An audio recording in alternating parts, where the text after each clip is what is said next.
Ubisoft is back in the news following the leak that they have been bribing YouTubers or other personalities to come and actually review their new Star Wars Outlaws game. So this is following the recent controversy that they have with having a black samurai in Assassin's Creed Shadows, which is a terrible name for a game about a black samurai. You're literally calling it Shadows. I may be ignorant, but I always thought ninjas were in the shadows. Ninjas, just to clarify, I said ninjas. So what Ubisoft has been doing is reaching out to internet personalities, flying them out, whining and dining them, and then having them actually play Star Wars Outlaws, making them sign NDA agreements saying that they won't speak a certain way about the game, they won't say certain things about the game. Just pretty much a bribe, because after at least what I saw of the gameplay they showed for Outlaws, it looked fairly clunky. It looked very open but very empty.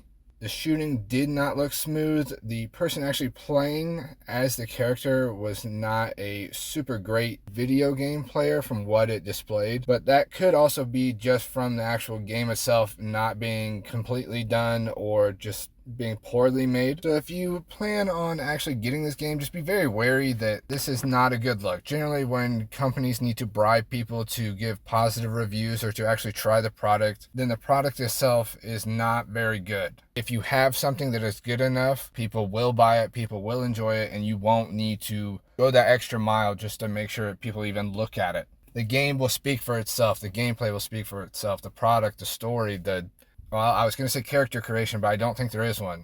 From what I've heard, you're stuck with that same kind of, people try to call it a transgender thing, but it could just be a semi-masculine, not super attractive female that's kind of bland looking. I mean, you could also see, I remember in the game preview, it was on IGN, it shows the person on the little hover motorcycle thing crashing into monsters and just bouncing off, which is something that is super low budget because the physics just aren't there. The effort was just not there. It is speculated that Star Wars Outlaws will cost $70 to $130 to actually purchase. So just be wary of your money, especially for a game that looks that rough at this close to release, that they have to bribe people, they have to fly them out, make them feel good, and make them sign agreements to talk positively about the game. So I'm trying to find I've been unable to find the actual budget for making the game itself, for producing the game. This makes me very worried because if you watched the